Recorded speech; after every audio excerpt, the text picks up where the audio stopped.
The language of kindness. Sarah stared at the pregnancy test in her trembling hands, the single line mocking her hopes once again.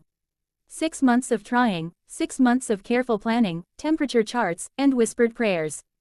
Behind her, she could hear David moving around in the kitchen, probably making his morning coffee with that careful precision he'd developed lately, as if controlling the small things could somehow give them power over the bigger ones. She wrapped the test in tissue and buried it deep in the bathroom wastebasket, beneath layers of cotton balls and empty bottles. Another month, another disappointment. The doctor had said to give it time, that stress could be a factor, but how could she not feel stressed when every Facebook post seemed to announce another pregnancy, another baby shower invitation arrived in the mail? "Sarah, coffee's ready," David called from the kitchen, his voice carrying that forced cheerfulness she'd come to recognize. She splashed cold water on her face and forced a smile before walking out to meet him. He was standing by the counter, 2 steaming mugs in his hands, looking at her with those gentle brown eyes that had first captured her heart 5 years ago at a bookstore cafe. "Negative again?" he asked softly, reading her expression before she could even speak. She nodded, not trusting her voice. He set down the mugs and wrapped her in his arms, and she felt some of the tension leave her shoulders. This was what she loved about David. He didn't try to fix everything with words. He just held her. "I made an appointment with Dr. Martinez for next week," she said into his shoulder. "Maybe it's time we looked into other options." David pulled back slightly to look at her face. "Whatever you want to do, we'll do together. You know that, right?"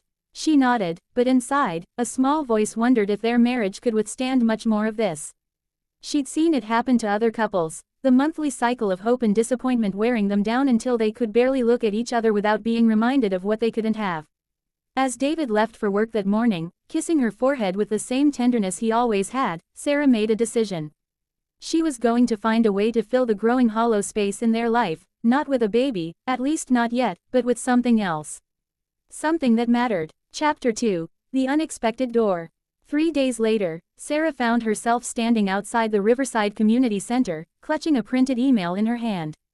She'd responded to a volunteer opportunity posting almost impulsively, "Reading program needs volunteers," and now she was having second thoughts. What did she know about working with children? What if seeing other people's kids just made her feel worse? But something had drawn her here, maybe the same instinct that had made her a good teacher before she'd taken the corporate job that paid better but left her feeling empty. She pushed through the glass doors and found herself in a bright lobby filled with the sounds of children's laughter echoing from somewhere deeper in the building. "You must be Sarah." A woman with silver hair and paint-stained fingers approached her with a warm smile. "I'm Eleanor, the program coordinator. Thank you so much for volunteering. We desperately need help with our after-school reading program." Eleanor led her through a maze of hallways lined with children's artwork and motivational posters. "Most of our kids come from families where English isn't the first language, or where parents work multiple jobs and don't have time to read with them at home. It's not that they don't care, they're just trying to survive. That's where volunteers like you make all the difference." They stopped. Outside a room where Sarah could see about 15 children of various ages sitting in a circle around a young teacher who was reading from a picture book. The children's faces were rapt with attention, some following along in their own copies of the book. "This is our main reading group," Eleanor explained. "But we also have one-on-one sessions for kids who need extra help. Would you be interested in working with individual children?" Sarah nodded, though her heart was racing. "I'd like that." "Perfect. There's actually a little girl I'd love to have you meet. Maria is 8, and she's been struggling with reading confidence. Her family moved here from Guatemala last year, and while her English is getting better, she's still shy about reading aloud. Sometimes it just takes the right person to help a child believe in themselves." 20 minutes later, Sarah was sitting across from Maria, a small girl with dark eyes and a serious expression, at a table covered with colorful books. Maria's hands were folded in her lap, and she kept glancing at the door as if planning her escape. "Hi, Maria," Sarah said gently. "I'm Sarah. I hear you like stories." Maria shrugged. "Sometimes. What kind of stories do you like?" "I don't know." Maria's voice was barely above a whisper. Sarah looked at the books spread across the table and picked up one with a bright cover showing a girl and a dog. "This one looks interesting. Want to see what it's about?" For the next hour, they worked through the book together, Sarah reading some pages, encouraging Maria to read others. At first, Maria stumbled over words and seemed ready to give up, But gradually, as Sarah patiently helped her sound out difficult words without making her feel stupid, the little girl began to relax. "You're a really good reader," Sarah said as they finished the book. "Did you know that?" Maria looked up at her skeptically.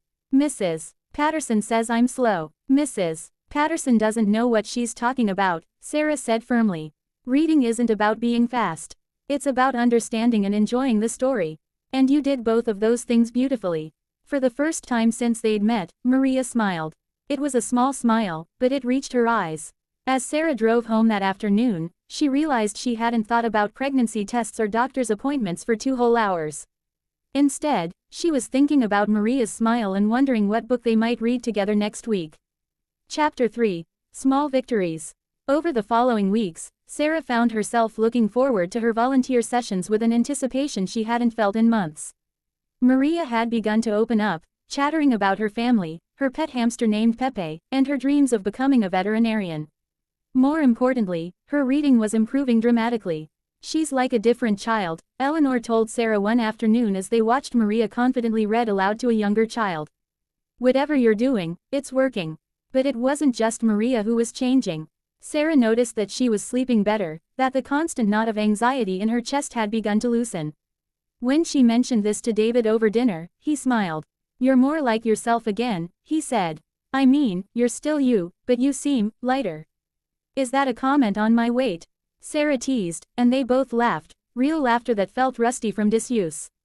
"I'm serious, though," David continued.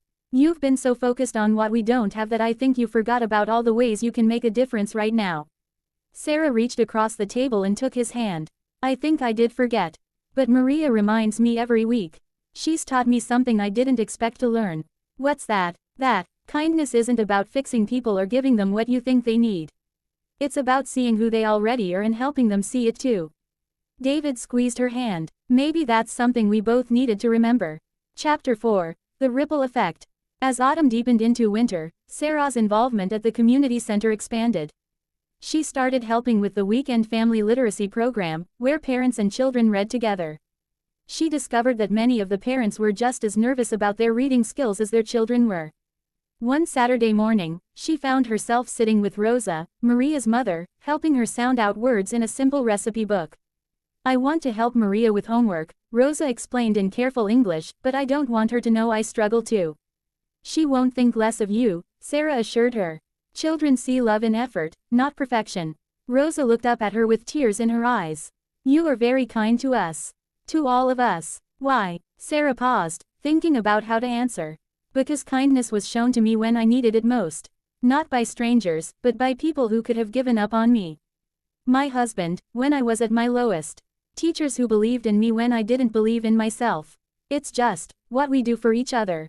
That afternoon, Sarah watched Rosa read a simple story to Maria, both of them giggling over the silly voices Rosa made for different characters. Maria kept looking up at her mother with pure adoration, and Sarah felt something shift in her chest, a warmth that had nothing to do with wanting and everything to do with witnessing love in action. Chapter 5. The Unexpected Gift. It was 3 days before Christmas when Maria came running up to Sarah with a wrapped package in her hands. "I made this for you," she announced, bouncing on her toes with excitement.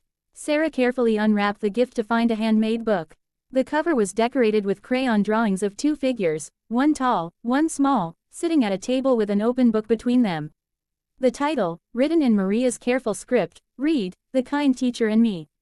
Inside, Maria had written and illustrated the story of their reading sessions together.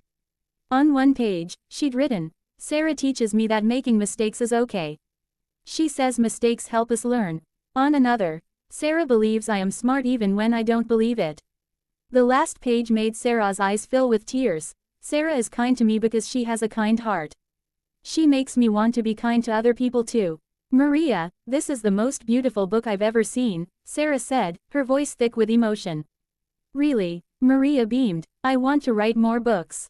Maybe I'll be a writer and a veterinarian." "I think you can be anything you want to be," Sarah said, pulling the little girl into a hug. That evening, Sarah showed the book to David, who read every page carefully. "She sees you the way I see you," he said finally. "The way you've always been, even when you couldn't see it yourself." Sarah curled up next to him on the couch, Maria's book in her lap. I keep thinking about what she wrote about wanting to be kind to other people too. That's what kindness does, isn't it? It spreads. David nodded. Like ripples in a pond. Chapter 6. A different kind of family.